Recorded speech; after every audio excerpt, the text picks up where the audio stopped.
Hello everyone, welcome back on recording club. आप सभी का रिकॉर्डिंग क्लब चैनल पर बहुत बहुत स्वागत है। मैं आरसी विनोद गढ़वाल आप सभी को नमस्कार करता हूं।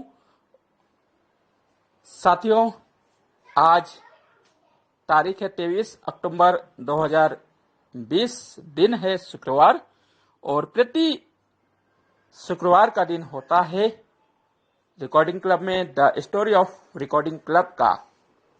और जैसा कि आप सभी जानते हैं कि इस समय the story of recording club की कहानी को गति देने का काम मेरे द्वारा किया जा रहा है। तो इसी श्रृंखला को आगे बढ़ाने के लिए, रिकॉर्डिंग क्लब की कहानी को सुनाने के लिए आज आपके साथ एक बार फिर आपके बीच में आ गया हूं। आज का स्टोरी अंक है 118वां, अर्थात the story of recording club part 118 के साथ।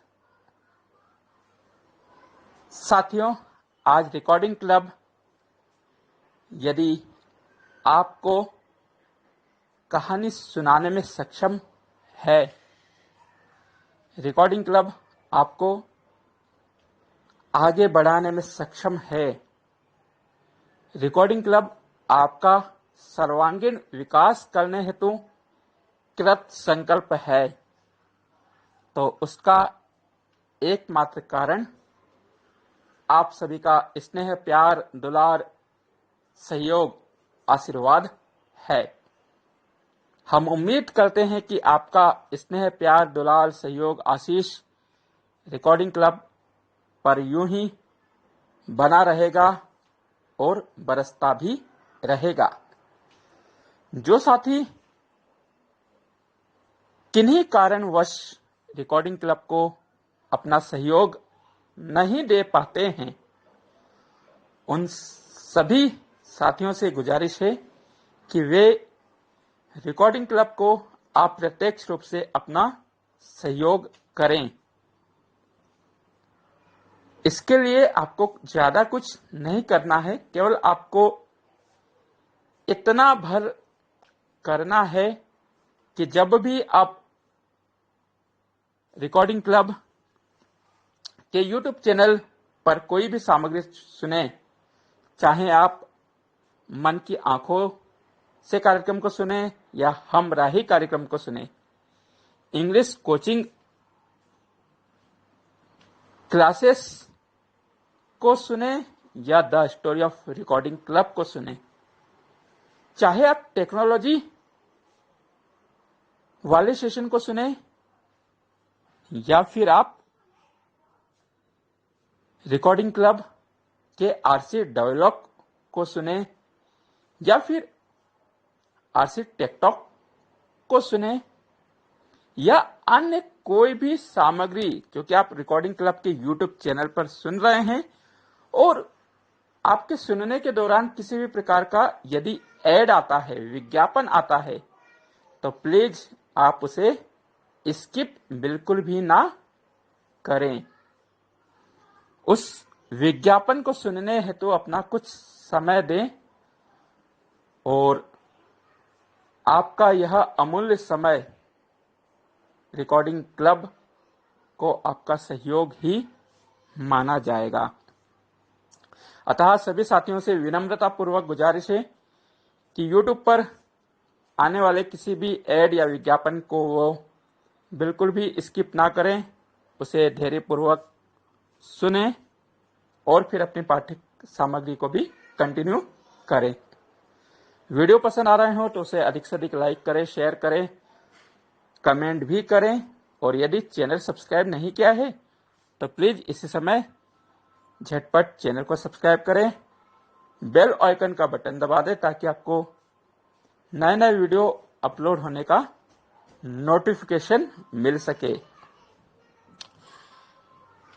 साथियों, इस समय हिंदुस्तान में नवरात्रि का त्योहार मनाया जा रहा है। माता नव दुर्गा के 9 अवतारों की पूजा याचना की जाती है। हालांकि वह शोर शराबा, वह धूम धड़ाका इस वर्ष नहीं है जो कि हर वर्ष रहता है। हर साल जिस तरीके से नव दुर्गों को मनाया जाता है, इस साल गरबे के आयोजन नहीं हो रहे हैं, ना ही किसी भी प्रकार की कोई सांस्कृतिक झांकियां सजाई जा रही हैं। उसका कारण हम सब जानते हैं, कोरोना महामारी है। फिर भी माता की आराधना, पूजा, याचना सभी अपने अपने हिसाब से कर रहे हैं, माता रानी को मना रहे हैं। और मैं भी रिकॉर्डिंग क्लब परिवार की ओर से आप सभी को इन नव दुर्गों नवरात्रि के पावन पर्व की हार्दिक शुभकामनाएं प्रेषित करता हूं। आज शक्ति स्वरूपा मां नव दुर्गा के सप्तम अवतार कालरात्रि की आराधना की जाती है। मैं कालरात्रि मैया से यह विनती करता हूं कि वह रिकॉर्डिंग क्लब के प्रत्येक सदस्य को सुख शांति एवं समृद्धि प्रदान करें, उन्हें हर्ष उल्लास से पुलकित करें और उनके जीवन में नए नए अवतार माता रानी की कृपा से बने। यही मेरी माता रानी से गुजारिश रहेगी। तो आप खुश रहिए और खुश रहते हुए इस प्रोग्राम को एंजॉय कीजिए। चलिए अब हम शुरू करते हैं the story of recording club part 118 को।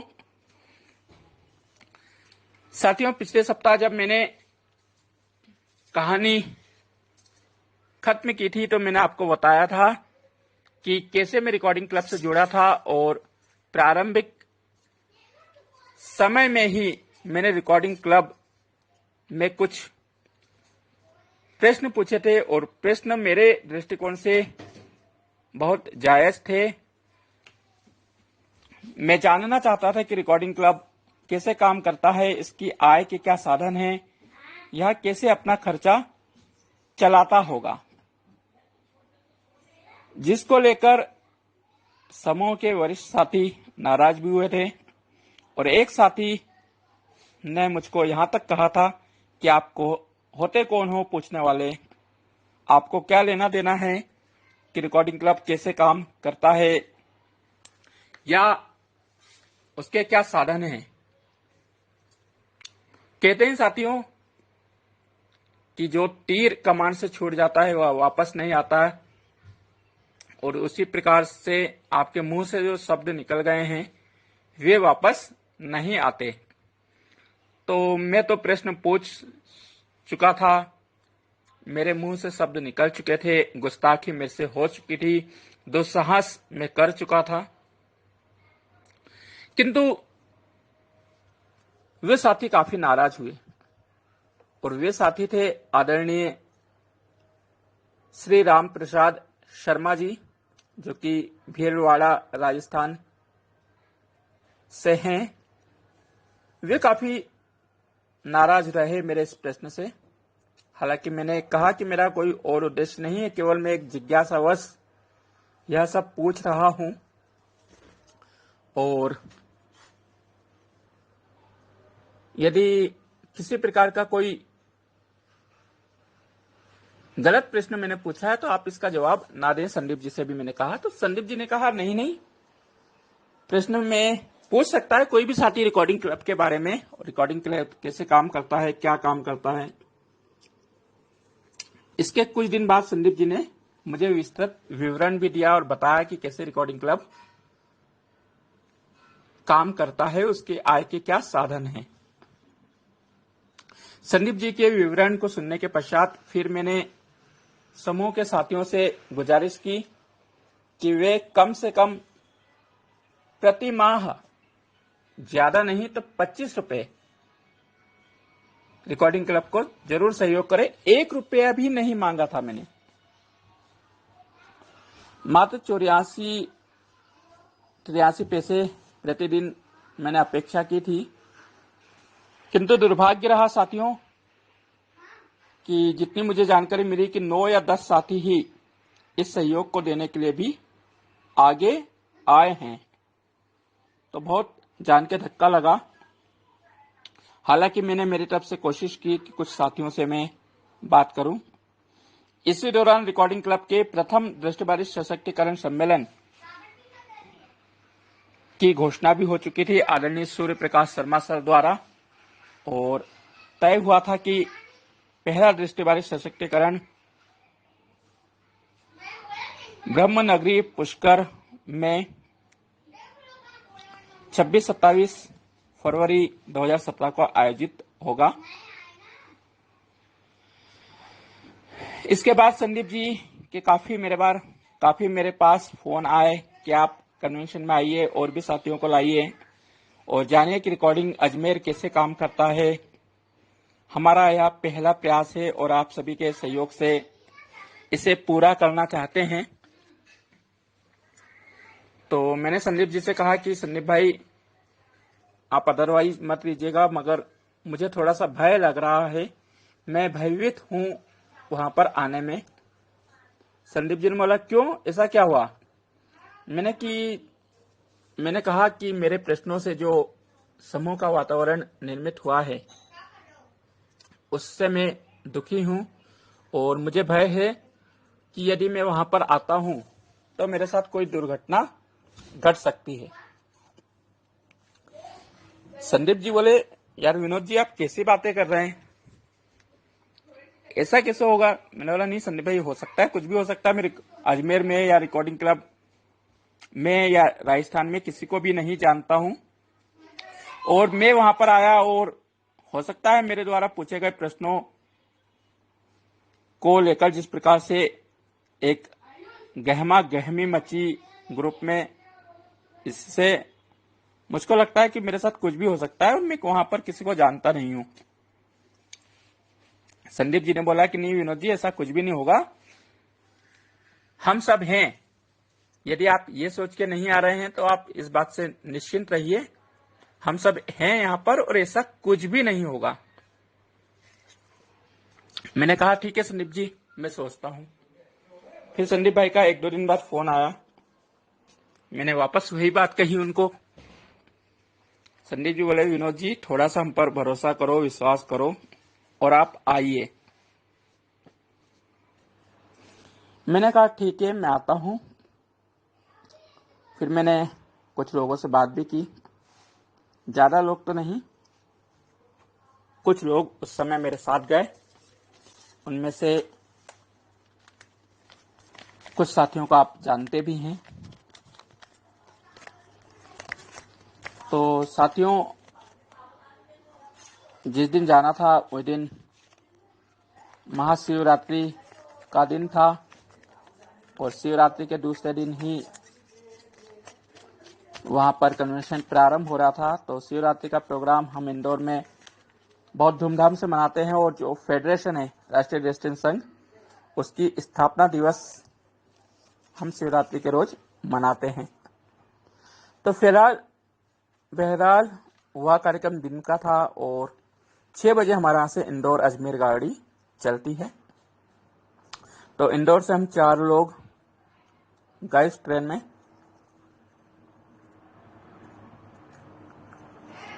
सुबह हम अजमेर पहुंचे। संदीप जी से लगातार संपर्क हो रहा था, कैसे आना है, क्या आना है। किंतु साथियों यहां पर भी एक दुर्घटना मेरे साथ घटी।